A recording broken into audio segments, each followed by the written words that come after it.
All right, welcome back, guys. So today we're going to be recapping UFC Tampa. That was this previous Saturday, and it was a pretty interesting card. I think there were a ton of knockouts. There was like 6 or 7 knockouts, and I believe they were using the new gloves, the ones that people say cause less knockouts. So that theory might be going out the window soon. But either way, I'm pretty sure the UFC is going back to the old ones. I think they said that for the new year. But regardless, let's jump into it. Let's recap the card. So the first fight was Piera Rodriguez, Josephine Knutson. In that one, I was on Knutson there. Did not expect her to get out grappled to that extent. I always knew that it was a danger and that her counter grappling wasn't the best, but I thought she'd be able to keep it up on the feet long enough to win the fight on the feet with her striking. And that just wasn't the case. Piera looked a lot better than she used to. Got to give her credit where credit's due. Clearly improving, good ground game, and she looked great there. Going to be interesting to see who they give her next. And speaking of which, I will be doing a video soon where I'll be doing some matchmaking for the winners of UFC Tampa. So make sure you look out for that as well. Then after that, we had Davey Grant versus Ramon Tavares. Grant looked great. He's what now, 38, 39 years old, and the guy is still going. I believe he landed like over 120 significant strikes. And Tavares isn't bad either. Tavares is a good fighter. He's just a little bit green. And Grant was able to take advantage, was able to outstrike him, outwork him, and he won that one. Then there was Maverick versus Jamie Lynn Horth. I thought that Maverick would run through Horth, and she did not at all. She barely won. Horth took the second round off of her. She looked not great at all. And for somebody that a lot of people were high on previously, and at 27, she had the base. She looked impressive early, and you would think that she'd get better and better. But it almost seems like she's regressing instead of getting better. So we'll see what happens. She's still young. She can still turn it around. Maybe it was just a bad performance that night, but I thought that Maverick would be able to do much better. Petrovic did significantly better than Maverick, in my opinion, and she lost, and Maverick got the win, even though, and she did deserve it, but she just didn't look great doing it. After that was Felipe Lima versus Miles Johns. I took a small shot on Miles Johns. Just thought the line was too wide, but I do like Felipe Lima in general. I did say he probably does win the fight, and I have to say he looked fantastic. He's a really good striker. He's a really good grappler. He's super well rounded, and he's still very, very young.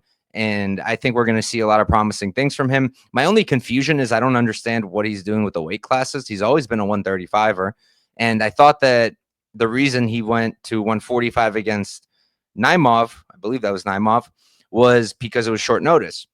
But then they made this fight, and I don't think it was short notice. It might have been, honestly. Let me see if Miles Johns had an original opponent. Yeah, okay. So he was supposed to originally fight Cody Garbrandt, but that was in November, and then this fight got booked. So they had about a month to prepare for this one.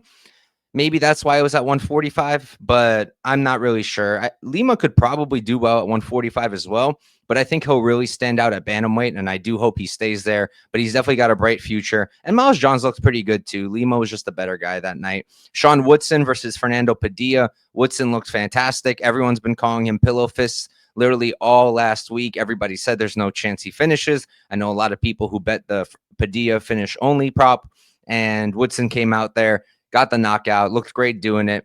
And he's on a major win streak at this point. He's only lost one time in the UFC, and I think he has 7, 8, or 9 fights.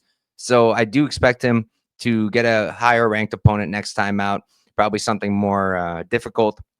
And then after that, we had Yoel Alvarez versus Drakkar Klose.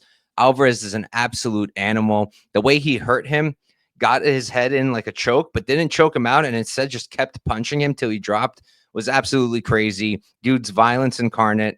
And I'm really excited to see where he goes from here. I heard rumors about him maybe going to 170. I know that he's historically had major issues cutting weight, which makes sense because he's a giant. For lightweight, he's a really big guy, and he doesn't seem super frail or skinny.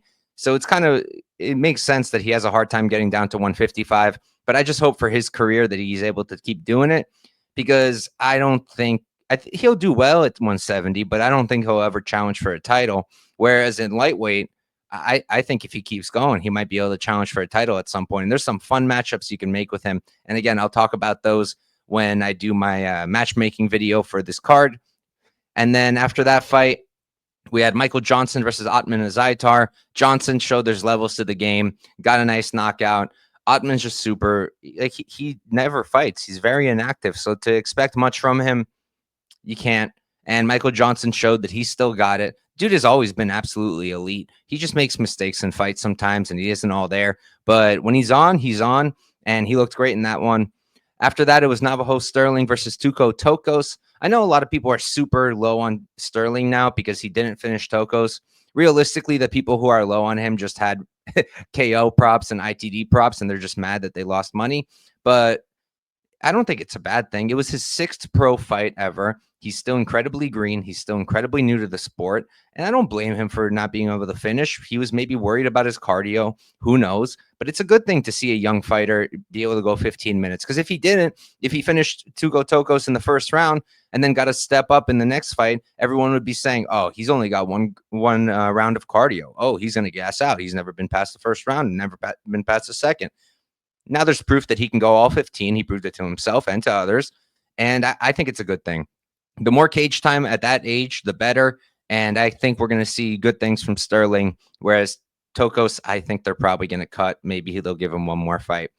After that, it was Daniel Marcos versus Adrian Yanez. Good fight. I thought the Marcos didn't look all that great. I thought Yanez looked a lot better than most expected. The striking looked great. He just completely choked in the third round. Like Marcos is moving away. Marcos is slowing down. And Yanez had an opportunity. He could have taken advantage. I believe it was 1-1 going into the third, and he didn't. But I do think that Yanez still has it. I think he can still keep fighting in the UFC. I'd be surprised if I hope they don't cut him.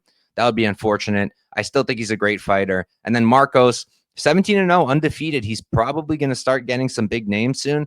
And I do think he has some things to work on before that happens. After that, we had Dustin Jacoby versus Vitor Petrino.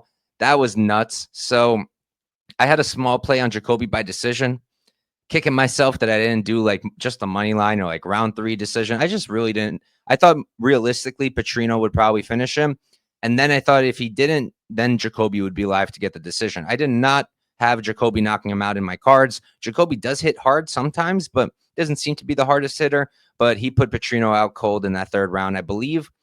I don't remember exactly what the scorecards were. I think it was 1-1 on most of them, but I think at least one judge had a 2-zip Petrino. So Jacoby probably needed that, and he got it, and that was awesome. And I'm sure they'll give him a better step up next. And then with Petrino, I think they need to slow down and develop him a bit more because the raw talent, he has it. Physicality, physique, athleticism, he has all of that. But right now, he still needs to work on some things.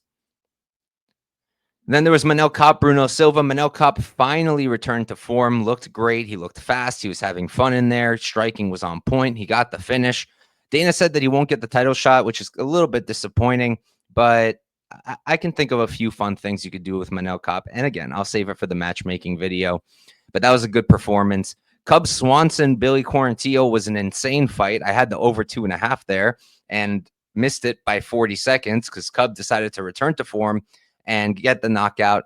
And a lot of people were talking about it last week. I wasn't one of them, so I'm not going to take credit, but a lot of people were saying that it's possible that Billy might even be more washed than Cub. And I don't think he's washed, but I think Billy's taken so much damage at this point that it's hard to rely on his chin. And Cub was able to just land flush with the clean 1-2, and it was over. So good for Cub. He said he doesn't know if it's his last fight or not. I would prefer if he just retired on a high note. But as long as the UFC doesn't like throw him to a young buck, I'm fine with that too. Like give him another chance to win. That's fine. I love watching Cub fight. He's always exciting and he's an elite fighter. He's a legend of the sport, one of the best to never get a title shot. And I'm glad he got the win, even though it did cost me a little bit of money. And then after that, it was the main event, Joaquin Buckley versus Colby Covington.